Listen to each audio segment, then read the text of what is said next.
प्रिय विद्यार्थियों, मैं डॉक्टर एम के शर्मा गवर्नमेंट कॉलेज राजगढ़ अलवर से आचार्य गणित आज बीएससी पार्ट 3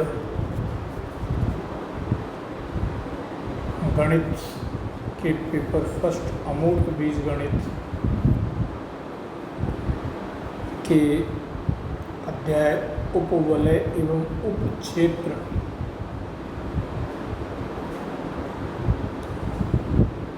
के कुछ महत्वपूर्ण प्रमेयों के बारे में आज आपसे डिस्कस करूंगा, जिनकी प्रमेय फर्स्ट है। एक पूर्णांकीय प्रांत का भागफल क्षेत्र सबसे छोटा क्षेत्र है जिसमें वह पूर्णांकीय प्रांत अंतर्विष्ट करता है। ये जो प्रमेय है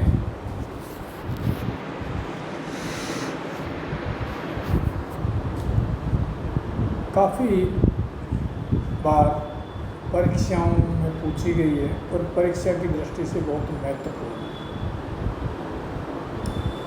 प्रमेय के कथन को अगर हम थोड़ा सा ध्यान से देखें, सर्वप्रथम हमको पूर्णांकीय प्रांत की परिभाषा आनी चाहिए। आगे जब हम चलते हैं तो हमारे पास में भागफल क्षेत्र, ये परिभाषा भी आनी चाहिए। कोसेंट फील्ड, ये दोनों परिभाषाएं जब हमारे पास में होगी तो ये प्रमेय प्रमाणित करना बहुत आसान हो जाएगा। माना डी एक पूर्णांकीय प्रांत है और डी को अंतर्विष्ट करने वाला कोई क्षेत्र है के, जिसको हम के मानते हैं, अर्थात डी कंटेन्ड इन के क्षेत्र के अंदर। ये जो सिंबल बना के आपको दे रखा है वो है कंटेन्ड इन, अंतर्विष्ट का सिंबल है। माना A belongs to D, B not equal to 0 belongs to D, तब ए बी आपका डी का अवयव होगा और ये इम्प्लाइज करेगा कि ए बी इनवर्स के का अवयव होगा। ये जो डी है ये के में अंतर्विष्ट है और के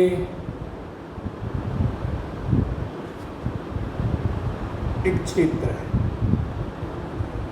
क्षेत्र में गुणन प्रतिलोम संतुष्ट होता है, अतः बी इनवर्स भी वहाँ पर मौजूद होगा। माना के इनवर्स आपके पास में समुच्चय ए बी इनवर्स, जबकि A B belongs to D जहाँ बी नॉट इक्वल टू 0 है, तब के इनवर्स कंटेन्ड इन के हमको सिद्ध करना है के इनवर्स के का उपक्षेत्र है। के इनवर्स के का उपक्षेत्र है। विद्यार्थियों, हमको उपक्षेत्र की परिभाषा आनी चाहिए तथा के इनवर्स इस एफ के तुल्यकारी है, जहाँ एफ टी का भागफल क्षेत्र है, अर्थात जो प्रांतीय प्रांत है उसका वो एफ क्या है, भागफल क्षेत्र है।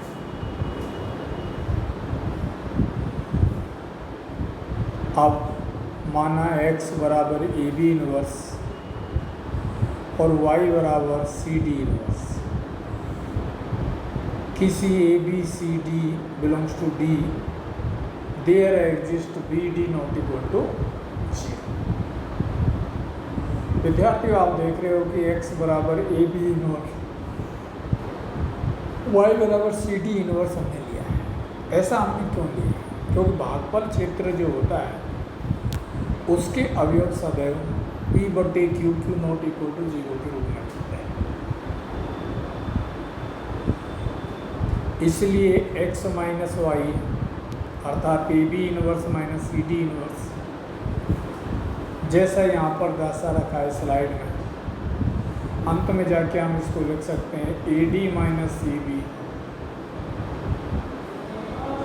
इन bracket B inverse D inverse. अतः हम कह सकते हैं कि x belongs to K inverse, y belongs to K inverse, ये इम्प्लाइज करेगा x minus Y belongs to K inverse. दूसरा हम एक्स वाई इनवर्स की वैल्यू निकालते हैं, जैसा आपको स्लाइड के अंदर शो कर किया हुआ है। एक्स और वाई का मान रखते हैं, थोड़ा सा इसको सरलीकरण कर लेते हैं। ये देखिए आपने सरलीकरण किया है इसका, और सरलीकरण करने के बाद में आपके पास में ये X Y inverse belongs to K inverse आ जाएगा, अर्थात के इनवर्स जो है वो के का उपक्षेत्र। किसी भी उपक्षेत्र के लिए आवश्यक है कि X minus X belongs to उपक्षेत्र, वाई बिलोंग्स टू उपक्षेत्र, तो ये इम्प्लाइज करेगा एक्स माइनस वाई ये भी उपक्षेत्र का अवयव हो, तथा एक्स वाई इनवर्स भी उपक्षेत्र का अवयव हो, जो हमने यहाँ पर आपके सामने प्रमाणित कर दिया। अतः जो के इनवर्स है के का उपक्षेत्र हो जाएगा। अब हमको के इनवर्स को एफ के तुल्यकारी सिद्ध करना है। तुल्यकारी सिद्ध करने के लिए बाल को तुल्यकारिता की परिभाषा के अनुसार एक प्रतिचित्रण हम एफ से के इनवर्स पर परिभाषित करेंगे। एफ जो कैपिटल एफ से के इनवर्स पर निम्न प्रकार से परिभाषित किया हुआ है।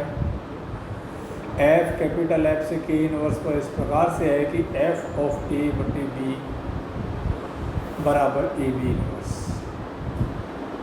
प्रत्येक ए बटे बी बिलोंग्स टू कैपिटल है। अब तुल्यकारिता के लिए इस स्मॉल एफ प्रतिचित्रण को एक ही होना चाहिए, आच्छादक होना चाहिए और समाकारी होना चाहिए। देखिए बालकों, हमने एक एक करके तीनों को स्लाइड पर दर्शा रखा है। सर्वप्रथम हमने इसको एक की दर्शाया है, जो आपके सामने ये है, अर्थात एफ ऑफ ए बटे बी बराबर एफ ऑफ सी बटे डी। तो यहाँ से हमारे पास में ये ए बटे बी बराबर सी बटे डी आ गया। आप एफ को एक, इसके आगे हमने इसको आच्छादक बतलाया, तो आच्छादक की परिभाषा हमको आनी चाहिए, और उस परिभाषा के अनुसार हमने ये लिखा है कि A B inverse belongs to K inverse के लिए प्रत्येक ए बटी बी बिलोंग्स टू एफ होगा, और वो इस प्रकार से होगा कि एफ ऑफ ए बटी बी बराबर ए बी इनवर्स, अर्थात स्मॉल प्रतिचित्रण स्मॉल एफ के आच्छादक होने के लिए के इनवर्स का प्रत्येक अवयव एफ इनवर्स से जुड़ा हुआ होना चाहिए।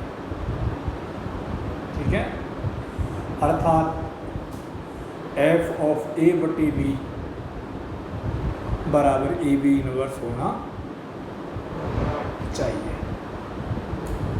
इससे आगे हमको स्मॉल एफ प्रतिचित्रण को समाकारिता सिद्ध करना है।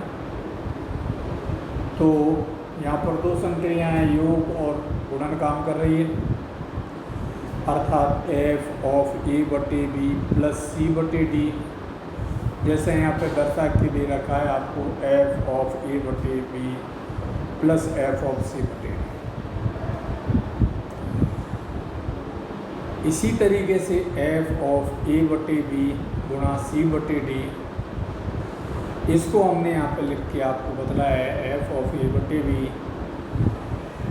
इंटू एफ ऑफ सी बटे डी। स्मॉल एफ प्रतिचित्रण आपका कैपिटल एफ से के इनवर्स पर एक की है, आच्छादक है और समाकारी है। अतः प्रतिचित्रण स्मॉल एफ से के इनवर्स पर एक तुल्यकारिता होगी, अर्थात कैपिटल एफ के इनवर्स की तुल्यकारी होगा। यदि डी किसी भी क्षेत्र के में निहित है तो उस क्षेत्र में निहित उसी क्षेत्र में निहित होगा।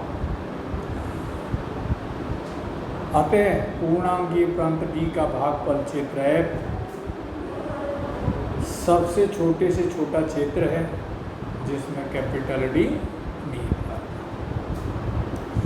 ये एक बड़ी अच्छी प्रमेय है। एक परिभाषा आपके सामने ले रहा हूँ। यदि किसी क्षेत्र कैपिटल है, अभाज्य क्षेत्र की परिभाषा है प्राइम फील्ड।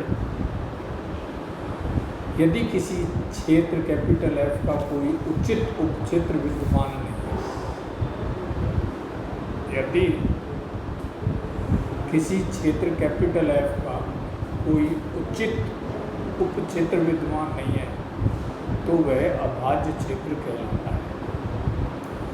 स्पष्ट है अभाज्य क्षेत्र कैपिटल एफ में अंतर्विष्ट उपक्षेत्र स्वयं ही।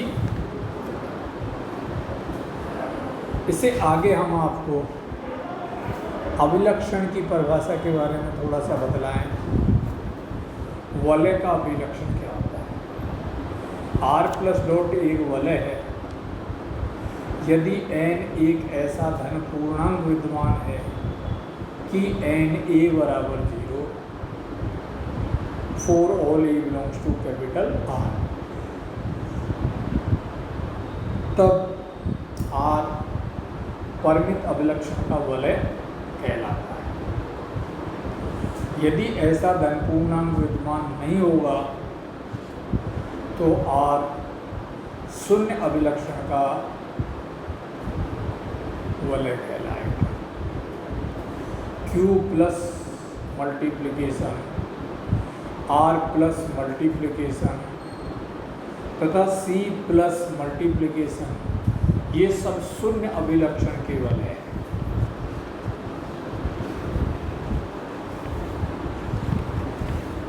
जैसे हमने वलय अभिलक्षण के बारे में चर्चा की, उसी तरीके से हम पूर्णांकीय प्रांत अभिलक्षण और क्षेत्र अभिलक्षण के बारे में भी चर्चा करेंगे। दोनों की परिभाषा हम वलय अभिलक्षण की परिभाषा में वलय के स्थान पर पूर्णांकीय प्रांत या क्षेत्र लिखकर प्राप्त कर सकते हैं। इसका एक छोटा सा उदाहरण है। प्रांत Z7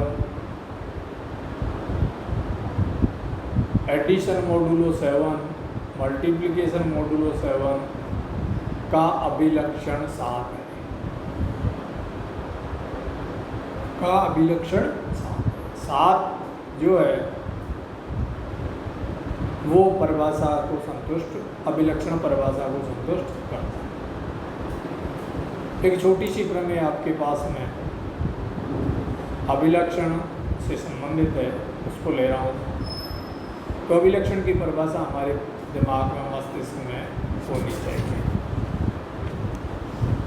परिभाषा ये शून्य अभिलक्षण का प्रत्येक अभाज्य क्षेत्र परमेय संख्याओं के क्षेत्र Q के तुल्यकारी होता है। माना कैपिटल F एक शून्य अभिलक्षण का अभाज्य क्षेत्र है, तो परिभाषा से कैपिटल F एक अपरिमित क्षेत्र होगा। माना कैपिटल F का गुणन तत्समक E है। क्या है? E है। अब यदि कैपिटल F डैश बराबर समुच्च एन ई जबकि एन बिलोंग्स टू जेड, तो स्पष्ट है कि एफ डैश जो है वो एफ में अंतर्विष्ट करता है। एक प्रतिचित्रण फाई जेड से एफ डैश में इस तरीके से परिभाषित करते हैं कि फाई एन बराबर N E for all N Z N belongs to Z.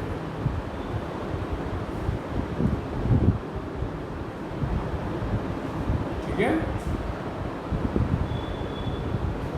अब एक प्रतिचित्रण फाई जेड से एफ डैश में अपन निम्न प्रकार परिभाषित करते हैं, फाई एन बराबर एन ई प्रत्येक एन बिलोंग्स टू जेड। अब प्रत्येक एन बिलोंग्स टू जेड के लिए फाई एन प्लस एन बराबर एन प्लस एन ई बराबर N E plus N E बराबर phi N plus phi N. इसी प्रकार फाई एम एन बराबर फाई एन फाई एन।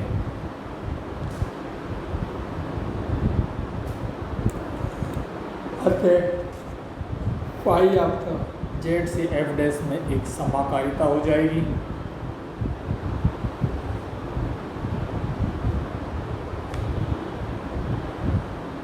अब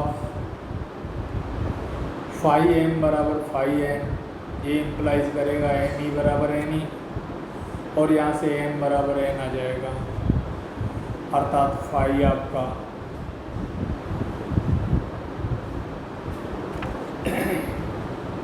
एक की हो जाएगा, अर्थात फाई जेड से एफ डैश में एक की आच्छादक समाकारिता है।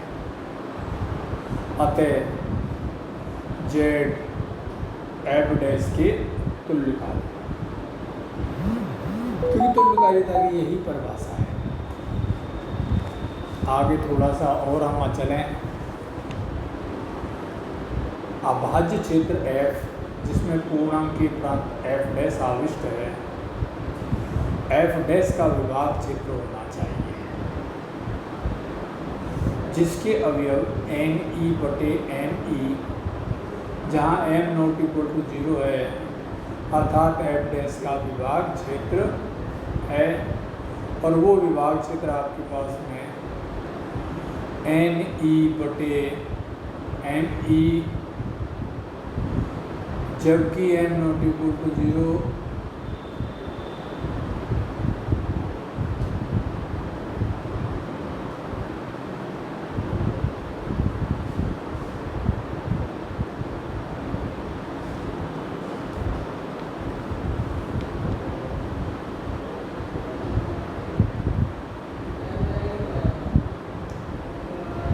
तो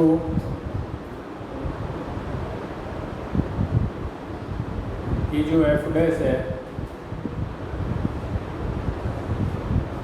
इसका जो विभाग क्षेत्र है उसके अवयव अपने पास में एन ई बटे एन ई, जहाँ एन नॉट इक्वल टू 0 के रूप में मिलेंगे।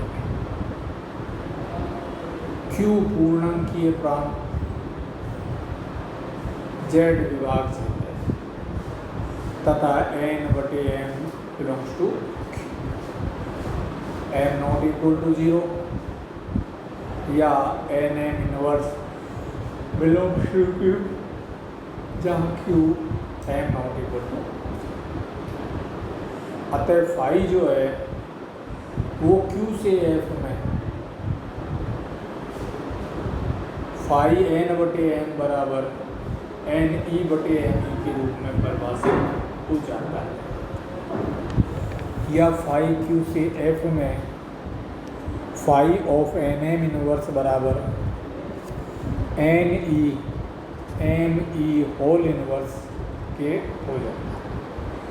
और यह दर्शाता है कि फाई जो है वो क्यू से एफ में एक तुल्यकालिता है, और यह फाई तुल्यकालिता की शर्तें अर्थात एक की भी है आच्छादक भी है और क्षमाकारी भी है। विद्यार्थियों, ये अध्याय आज यहीं पर समाप्त होता है। इसकी काफ़ी अच्छी महत्वपूर्ण प्रमेय हमने आपके सामने लिए।